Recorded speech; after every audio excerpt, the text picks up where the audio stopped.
তুই যাবি না মানে তুই আমার মুখে মুখে তর্ক করতেছিস? হ্যাঁ, বুঝতে পারলাম না, আপনি আমার গায়ে হাত তুলতেছেন কিসের জন্য? আচ্ছা, আপনি কি এমআর গ্রুপের নাম শুনেছেন?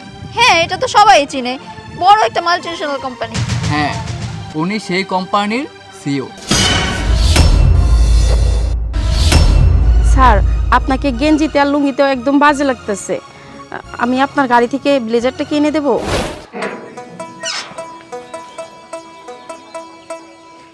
আশেপাশে তো কোনো রিক্সাও নেই, আজকেই গাড়িটা নষ্ট হওয়ার লাগলো।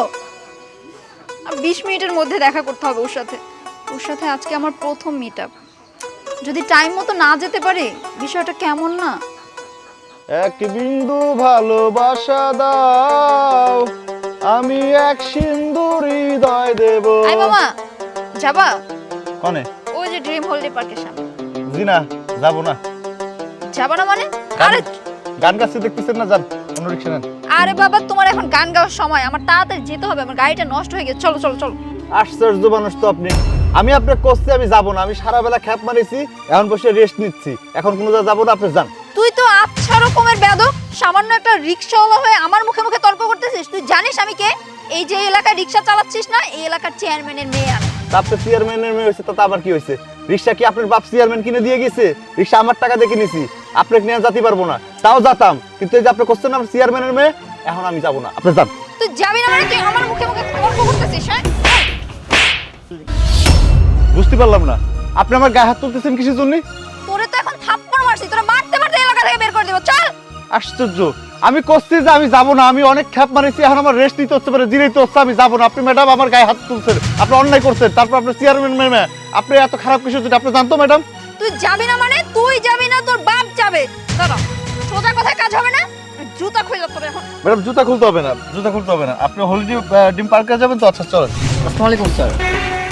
ওয়ালাইকুম আসসালাম। আপনার এই অবস্থা কেন স্যার? আপনি গামছা পরে লুঙ্গি পরে এখানে কি করছেন? স্যার, আপনার না 12টা বাজে হুমায়ুন স্যারের সাথে মিটিংয়ে বসার কথা ছিল, আর আপনি এই জায়গায় লুঙ্গি পরে গামছা পরে এখানে দাঁড়িয়ে আছেন কেন? দেখুন, আজকে আমার হাতে সময় নেই, আজকে মিটিং অ্যাটেন্ড করতে পারবো না। আপনি হুমায়ুন সাহেবকে বলবেন আমি কালকে মিটিং অ্যাটেন্ড করব, তার সঙ্গে কালকে মিটিং করব। স্যার মানে? এই আপনাদের কি মাথা ঠিক আছে?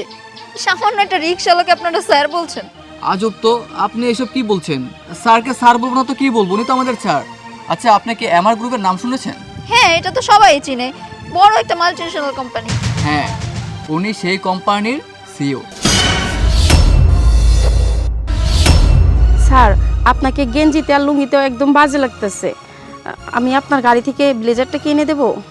প্রয়োজন হবে না, আমি পরে চেঞ্জ করে নিব। আর হ্যাঁ শুনুন, অফিসের যে ফাইলগুলো আছে আপনি ওইগুলো কমপ্লিট করে নেবেন। হ্যাঁ, আমি পরে দেখে নিব। Okay sir. কি ব্যাপার স্যার, আজকে না আপনার হবু বউকে দেখতে যাওয়ার কথা ছিল, আপনি এখানে কি করছেন এই অবস্থায়? হ্যাঁ, আমি আমার হবু স্ত্রীর সঙ্গে দেখা করতে এসেছিলাম, অলরেডি তার সঙ্গে আমার দেখা হয়ে গিয়েছে। মানে স্যার? মানে হচ্ছে আপনার সামনে যে দাঁড়িয়ে আছেন তিনি। আচ্ছা বাই দ্য ওয়ে, শোনেন, এত কিছু জানার দরকার নেই, আপনি অফিসে চলে যান, ফাইলগুলো কমপ্লিট করে ফেলেন, পরে কথা বলবো, কেমন? Okay sir. আমি মিস্টার আরিফ, যার সঙ্গে আপনার বাবা বিয়ে ঠিক করেছিল। তাহলে আপনি এই পোশাকে কেন, মানে বুঝলাম না। হ্যাঁ, আমি এই পোশাকে কেন, নিশ্চয় তো একটা কারণ আছে, তাই না? কারণটা আমি আপনাকে ভেঙে বলছি। আসলে আমি যদি এই পোশাকে আপনার সামনে আজকে না আসতাম না, তাহলে তো আমি বুঝতেই পারতাম না যে আপনার এত সুন্দর চেহারার পেছনে যে একটা কুৎসিত নোংরা চেহারা লুকিয়ে আছে। বাই দ্য ওয়ে, আমার বাবা আপনার কথা বলেছিল, ছোটবেলা থেকে বাবা যখন যে কথা বলেছে সেটাই আমি ডান করেছি। বাট আপনার সঙ্গে যখন বিয়ের কথা বললো, তখন আমি বাবাকে ছোট্ট একটা প্রশ্ন করলাম যে বাবা, আমি যে মেয়েটাকে বিয়ে করব সেই মেয়েটা যদি আমার মন মতো না হয়, তো বাবা বলেছিল না হবে। তাই আমি বললাম তাকে আমি একটু ট্রাই করতে চাই। বাবা সম্মতি দিল। আর আমি ছোট্ট একটা নাটক করলাম যে আমি যাকে নিয়ে সারাটা জীবন সংসার করব, আমার লাইফের সঙ্গে যে জড়িয়ে থাকবে, তার মন মানসিকতা কেমন হতে পারে, আমাদের বাসায় অনেক আত্মীয় স্বজন আসে, তাদের সঙ্গে কেমন আচরণ করবে। কারণ আমার মা ছোটবেলা থেকে আমি দেখেছি, আমার বাসায় যখন মেহমানরা আসতেন তখন তাদের সাথে ভালো আচরণ করতো, গরিব মানুষের সঙ্গে ভালো আচরণ করতো। এই জন্য আমি রিক্সা চালকের বেশ ধরেছি আপনাকে বোঝার জন্য যে আপনার মধ্যে কি গরিব মানুষের প্রতি ন্যূনতম ভালোবাসা আছে কিনা, গরিব মানুষকে ভালোবাসেন কিনা।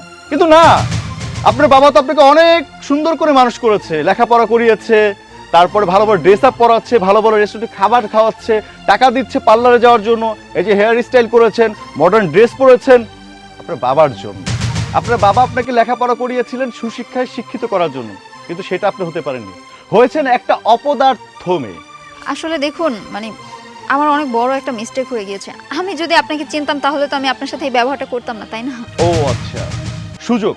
হ্যাঁ, আপনারা মেয়েরা না একটা কিছু হলে না প্লিজ আমাকে ক্ষমা করে দিন, আমার ভুল হয়ে গিয়েছে, এটাই তো পারেন, সরি ছাড়া কিচ্ছু বলতে পারেন না।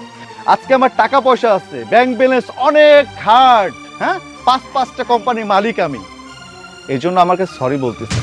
আমি যদি রিক্সা চালক হতাম তাহলে সরি বলতেন না তো, 2টা থাপ্পড় মেরেছেন না, পারলে আরো 5টা মারতেন। সো সরি, আমি আপনাকে বিয়ে করতে পারছি না, আমাকে ক্ষমা করবেন।